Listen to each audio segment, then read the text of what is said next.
السلام علیکم dear student, میں اقبال صادق آپ کی اردو کا ٹیچر الازہر آن لائن کلاسز کی طرف سے مخاطب ہوں۔ آج ہم اپنی کلاس کا سلسلہ جماعت دہم کی اردو کی کتاب سے شروع کرنے جا رہی ہیں، اسی لیے آپ اپنی کتابیں صفحہ نمبر 2 اور 3 پر ملاحظہ کیجیے۔ صفحہ نمبر 2 اور 3 پر آج کی نئی کلاس کا سلسلہ ہم شروع کرنے جا رہی ہیں۔ آپ سب کو یاد ہوگا کہ پچھلی لیکچر میں آپ سب کو موضوع بابائی اردو مولوی عبدالحق کے بارے میں معلوم ہو چکا تھا۔ اس میں ہم نے پڑھا تھا کہ مولوی عبدالحق صاحب کو بابائی اردو کا لقب کس نے دیا تھا اور کب دیا تھا، یہ آپ جان گئے تھے۔ اس کے ساتھ ہی جیسے کہ آپ کو نظر آ رہا ہے، میں نے لکھا ہے کہ یہ موضوع صنف ادب کے لحاظ سے شخصی خاکہ ہے، تو شخصی خاکہ بھی آپ کو معلوم ہو چکا تھا پچھلی کلاس میں کہ اس کی لغوی اور پھر اصطلاحی معنی کیا ہے، اور اس میں ادب میں ہم شخصی خاکے میں کیا لکھ لیتے ہیں اور کس طرح لکھ لیتے ہیں، اور اس میں مطلوبہ شخص کی ظاہر اور باطن دونوں کا احاطہ کیا جاتا ہے۔ اس میں جو مشکل الفاظ تھی اس کی معنی اور اس کی ایکسپلینیشن، اس کی مطالف کی مفہوم میں آپ کو کرا چکا تھا۔ ہم آج کی نئی کلاس کا سلسلہ دوبارہ پچھلے کلاس سے جوڑنے جا رہے ہیں، وہاں سے دوبارہ شروع کرنے جا رہے ہیں، اسی لیے آپ اپنی کتابیں صفحہ نمبر 2 اور 3 پر ملاحظہ کیجیے۔ آپ صفحہ نمبر 2 پر دیکھ رہے ہیں کہ آخری پیراگراف ہے جس کی 2-3 جملے میں ریڈ آؤٹ کروانے جا رہا ہوں، ملاحظہ ہوں۔ لکھا ہے کہ دارالترجمہ کے پہلے ناظم مولوی صاحب خود تھے۔ جب ان کی دوسری مصروفیات بڑھی تو منشی ذکاء اللہ دہلوی کی صاحبزادی مولوی عنایت اللہ دہلوی کو مولوی صاحب نے اپنا جانشین مقرر کیا۔ اب آپ دیکھ رہے ہیں کہ پہلے جملے میں جو مشکل لفظ آیا ہے وہ ہے ناظم۔ ناظم جو ہماری پشتو اور اردو اور ہندی تینوں بھاشاؤں میں، تینوں زبانوں میں استعمال ہونے والا لفظ ہے۔ ناظم کی معنی ہے انتظام چلانے والا یا چیئرمین، بالفاظ دیگر ہم اس کو چیئرمین بھی کہہ سکتے ہیں۔ اکثر اوقات آپ دیکھ رہے ہیں کہ یہاں پہ جو نچلے سطح پہ بلدیاتی انتخابات ہوتے ہیں تو اس میں بھی ہر ضلع اور ہر ڈسٹرکٹ والے اپنے لیے اپنی ضلع کی انتظامی امور چلانے کے لیے ناظم کا انتخاب کرتے ہیں بطریقہ استصواب رائے۔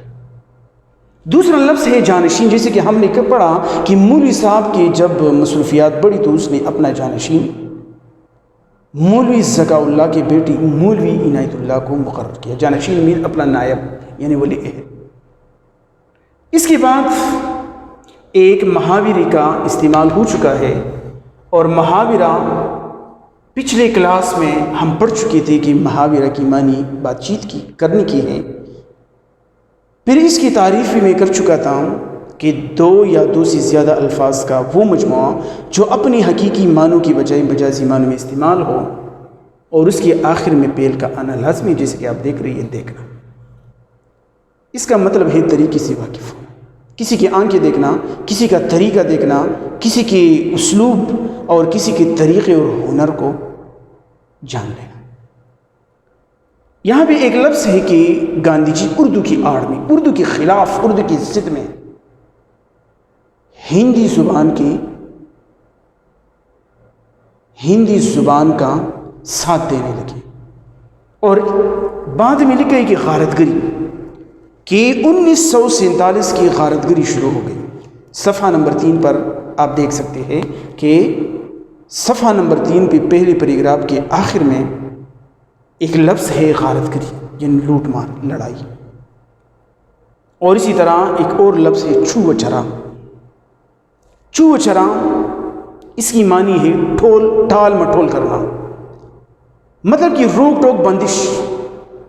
اگر کسی کو کوئی چیز نہیں دینی ہے، ٹال مٹول کرنی ہے، 3-5 کرنا ہے، جس کو ہم بالفاظ 3-5 کرنا بھی کہہ سکتے ہیں. اور یہاں بھی ایک اور لفظ کا استعمال ہو چکا ہے کہ برسری اقتدار آنا. برسری اقتدار آنا مطلب کہ حکمران بننا.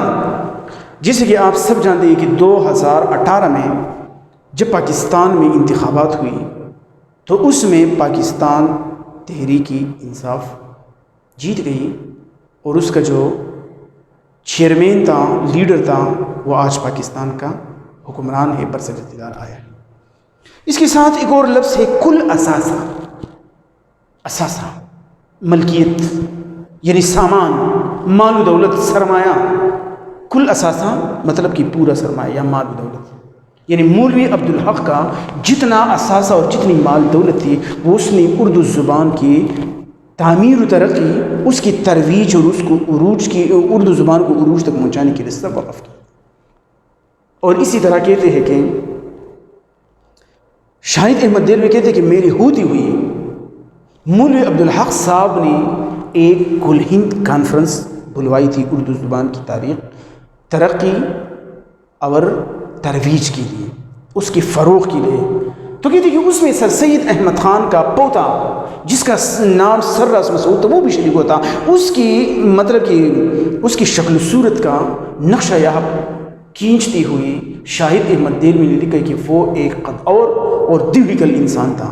قدور کسی کہتے ہیں لمبی قد والا، اور ساتھ ہی زیادہ تر آپ نے دیکھا ہوگا کہ زیادہ تر جب کسی کا قد لمبا ہوتا ہے، زیادہ ہائٹ والا ہوتا ہے، تو اس کی باڈی ہمیشہ پتلی ہوتی ہے. لیکن یہاں پہ لکھا گیا ہے کہ وہ باڈی کے لحاظ سے ہلکا پتلا نہیں تھا، بلکہ وہ تگڑا تھا، باڈی بھی اس کی اچھی تھی. تو ایسی انسان کے لیے ہم استعمال بھی قدور اور دیوہیکل یعنی لمبی قد والا بڑا آدمی، جس کو ہم اردو میں، جس کو ہم بالفاظ دیگر ہندی میں دبنگ یا راٹھور بھی کہہ سکتے ہیں. یہاں بھی دیکھیے بدی بونڈی نہیں لگ رہی تھی. اکثر اوقات ایسے ہوتے ہیں کہ جب کوئی مطلب کہ لمبے قد والا ہوتا ہے اور باڈی بھی بڑی ہوتی ہے تو بد شکل لگتا ہے. باڈی میں موزونیت نہیں ہوتی، باڈی لینگویج خوبصورت نہیں ہوتا، لیکن کہتے ہیں کہ وہ بد شکل نہیں، بہت خوبصورت لگتا تھا. لکھا ہے کہ اس کے بارے میں کہتے ہیں کہ وجاہت اس کے چہرے سے ٹپکتی تھی، وجاہت اس کی پیشوائی کرتی تھی، مطلب کہ حسن خوبصورتی، مطلب کہ اس کے چہرے سے اس کی حسن خوبصورتی اور اس کی قابلیت ٹپکتی تھی. میانہ قد. اور مولوی صاحب کے حوالے سے لکھا ہے کہ اس کا قد درمیانہ تھا. راس مسعود لمبی قد والا تھا، مولوی صاحب جو تھا وہ درمیانی قد والا تھا. لیکن بونا پس قد کو کہتے ہیں، چھوٹے قد والے کو کہتے ہیں. کہتے ہیں کہ مولوی صاحب کے کندھے پر ہاتھ رکھ کر سر سید احمد خان کا پوتا سر راس مسعود اور مولوی عبدالحق جب آ رہے تھے تو مولوی صاحب حالانکہ چھوٹے قد والا نہیں تھا، درمیانی قد والا تھا، لیکن پھر بھی لمبے قد والے کے بغل میں بچہ لگ رہا تھا، مطلب چھوٹے قد والا لگ رہا تھا. یہاں پہ لفظ آئے ہیں لوری. آپ سبن کو معلوم ہے کہ یہ ہر زبان کا فلکوری ادب ہوتا ہے. فلکوری ادب جس کو ہم لوک ادب کہتے ہیں اردو زبان میں، پشتو میں ہم اس کو السی ادب کہتے ہیں.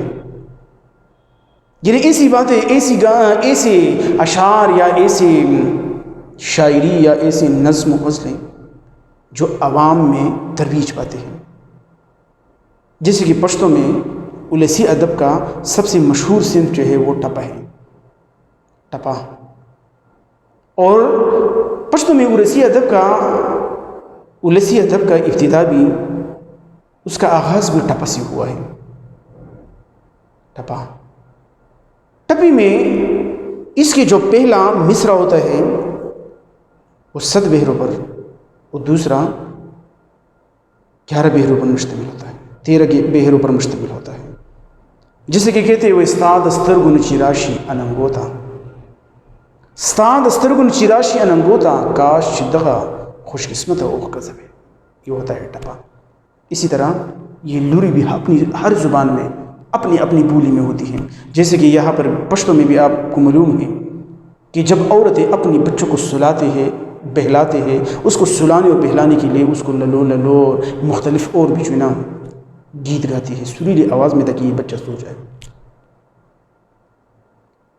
تو اسی طرح لوری کہتی ہے ہلکی آواز کی سریلی گیت جو عورتیں بچوں کو سلانے بہلانے کے لیے آہستہ آہستہ گاتی ہے. جیسے کہ میں نے ذکر کیا کہ پشتو میں بھی ہماری مائیں ہماری عورتیں جو ہے نا بچوں کو جب سلاتے ہیں تو للو للو اور یہ مختلف قسم کے گیت جو ہے نا وہ گاتے ہیں. آپ سب نے سنا ہو.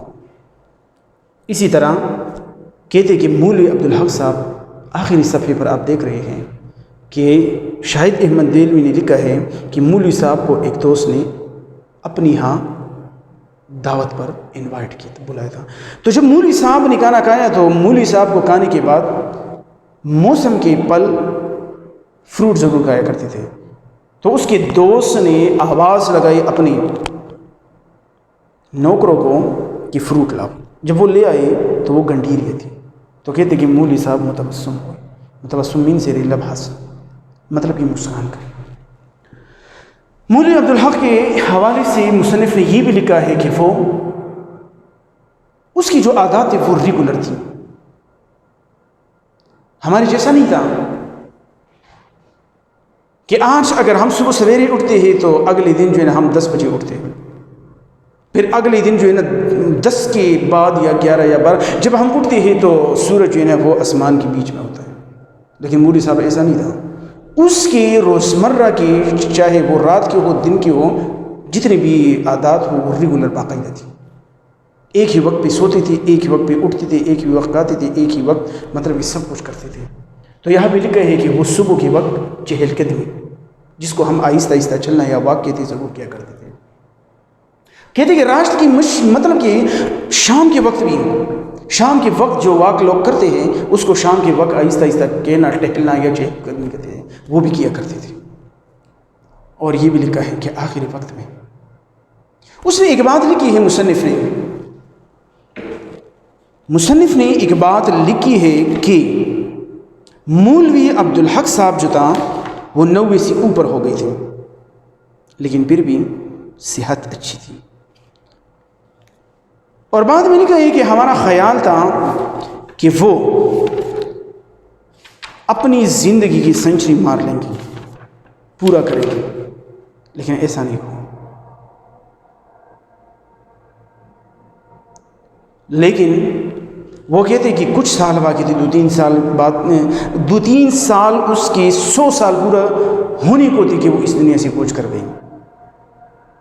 لیکن ایسا نہیں ہے. مولوی صاحب کے اگر 2-3 سال باقی تھے اور اس دنیا سے چلے گئے 100 میں تو پھر اس کی زندگی تو یا 97 یا 98 سال بن جاتی ہے شاہد احمد دہلوی کے حساب سے. لیکن ایسا نہیں تھا.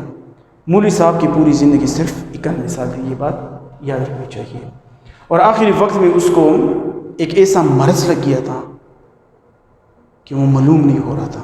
تشخیص ہونا مطلب کہ اس کا پتہ نہیں چل رہا تھا، وہ معلوم نہیں ہو رہا تھا کہ یہ مرض یا یہ بیماری کون سی ہے. لیکن بعد میں جب اس کا پتہ چل گیا تو وہ کینسر تھا. اسی لیے مصنف نے لکھا ہے کہ لا علاج مرض کا علاج ہی کیا. وہ جو غالب کہتے کہ درد ہو دل میں تو دوا کیجیے، درد ہو دل میں تو دوا کیجیے، جب دل ہی درد ہو تو کیا کیجیے. جب دل ہی درد ہو جائے تو پھر اس کا دوا یا اس کا علاج کیا ہوتا ہے؟ کچھ نہیں ہوتا. وہ جو کہتے ہیں نا کہ ساغر صدیقی کہتے ہیں کہ ایسے زخموں کو کیا کرے کوئی، ایسے زخموں کو کیا کرے کوئی جن کو مرہم سے آگ لگ جائے. سرگوشی اگلا لفظ ہے سرگوشی کرنا. سرگوشی جب آپ کے کان میں کوئی بولتا ہے یا کوئی سلو مدھم آواز آہستہ آواز میں بولتے اور آپ کان اس کی قریب کر لیتے لیکن پھر بھی سمجھ میں نہیں آتا. تو مولوی صاحب بھی آخر وقت میں صرف اس کی زبان جو ہے نا وہ لرزتی تھی اور جب کسی نے اس کے ساتھ سرگوشی مطلب کہ کان لگائے تو اس نے صرف 2 الفاظ سنے کہ اردو اور انجم. وہ مرتے دم تک اردو زبان کی ترقی اور ترویج، حالانکہ وہ نقاہت کا شکار ہو گئے تھے، کمزور ہو گئے تھے، لیکن پھر بھی جو ہے نا وہ اسی طرح کیا کرتے تھے. یہ تھی ہماری آج کا کلاس، یہ تھی آج کی کلاس. شاید آپ امید ہے کہ آپ سمجھ چکے ہوں گے، اس لیے اگلی کلاس کے لیے، اگلی لیکچر کے لیے مجھے اجازت دیجیے۔ اللہ حافظ۔